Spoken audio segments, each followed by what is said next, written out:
So today we're going to talk about the squat. Ideally, eventually, you'll get somewhere where you can do some axial loading with the squat, meaning that you're going to have a weight on your spine, like a barbell squat, where you're going to have something across your neck, basically, but it's not on your neck bone. But we're not going to worry about that today. We're doing this with anything you can find around your house, whether that's nothing. So anywhere you are in your living space, you can do a movement that requires a squatting. So this is going to be multi-joint. You're going to be moving your hip joints and you're going to be moving your knee joints with it. I'm going to start with a basic progression for it because anyone can squat, but maybe not everyone's ready for an air squat to go full range of motion right off the bat.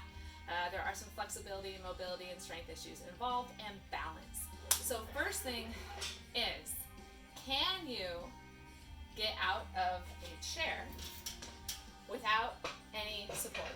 Okay, so this is mimicking, we're not full range of motion on the squat. We will eventually have the crease of our hips below the crease of our knees. No, that does not put damage on your knees. We can talk about that later.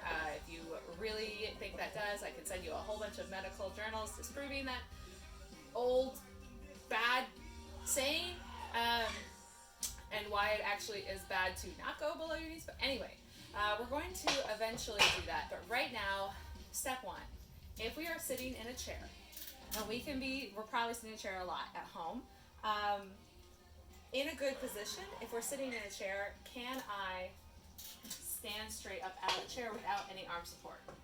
And can I go into the chair in a controlled motion without any arm support? Now, if I need arm support at first, that's fine. We're going to work on that. You can do that with an arm support and using that to help you.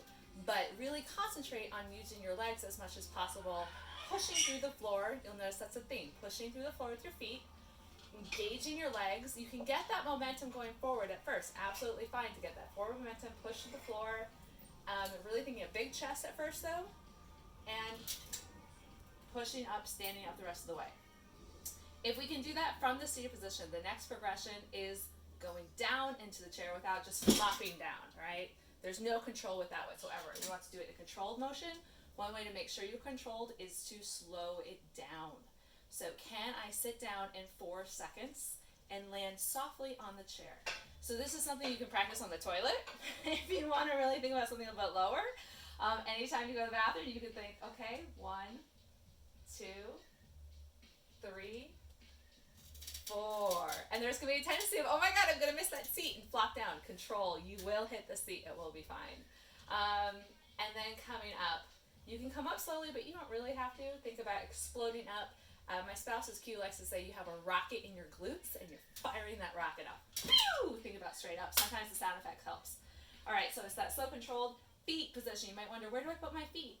Where it's comfortable. Most people say, hip width apart with toes not totally forward, but 11 and 10 o'clock or 10 o'clock and 2 o'clock, slightly outward, but you don't want a plie position. So wherever it's comfortable, some people might be really comfortable with a narrow stance. This will make it more difficult later on. So I'll show you the front. This is going to be more difficult later on. About hip width apart and toes slightly out is ideally where you're going to want your feet for this squat. So once we've gotten to the point where we can slowly control, if you want your arms out in front, you can do that too for help with balance. You can also make sure that you're not leaning back really far. You can if that's your mobility, but you don't want to exaggerate. You're not reaching back to touch someone with your butt. You want to try and keep your hips underneath your shoulders as much as possible.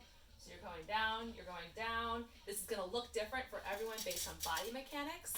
Whether you have long legs, long torso, short torso. It's what's right for you. And then exploding up. Once we're good with our chair, can we do this without? So again, feet hip width apart. I like to think about toes slightly out. I like to think about my hands up. It's going to help make sure that my chest stays up and that I'm not bending over or rounding this at all. If you want to do it with your hands on your side, that's fine. Don't drive your hips though. This will just make it really easy. Just get lazy and flop, okay? So I recommend your hands up. Always try to keep your hands at eye level. That's going to help make sure that everything is upright the way it needs to be. Now one cue is you're going to go slowly again. You're going to think about keeping your hips, putting your hips basically between your ankles. So we're not reaching back to touch someone. We're thinking about like we're an elevator shaft and we are going straight down. All right, so this is our torso, this is the elevator shaft, and we're thinking about making this straight down. Our knees are going to go forward and out.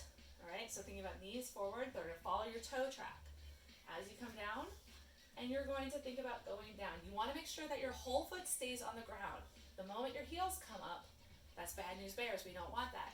Okay, so at first, this might be as far as you can go depending on mobility and flexibility. That's fine. You might want to do some hip circles, warm up, some ankle circles. You want to wear flat shoes for now.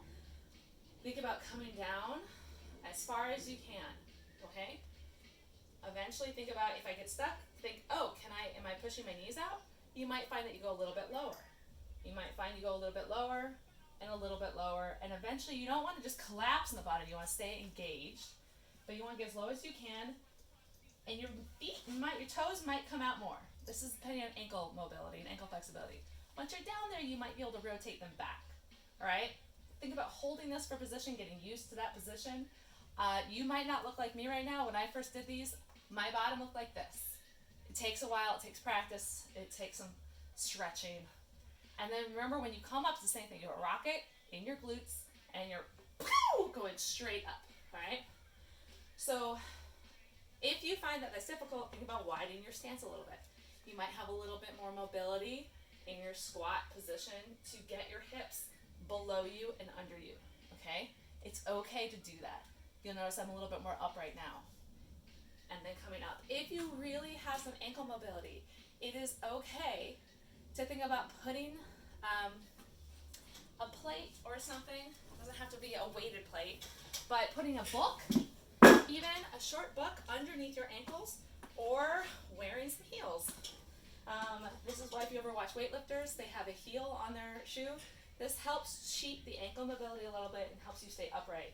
So if you do that and you just put that on your heel, you'll be able to stay upright. This is only if you find as you're going down, you cannot keep your whole foot on the ground.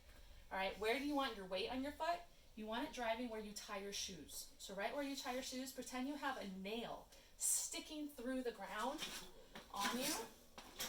And that is where your feet are going to be, your force is going to go down. All right? So you can think about grabbing the ground with your toes if you want. If you find that you're back on your heels too much, if you get on your toes too much, just stop wherever you are and readjust. And then remember, driving those knees out is going to help with that too. All right? Yes, my knees are bent. My hip crease is below my knee crease.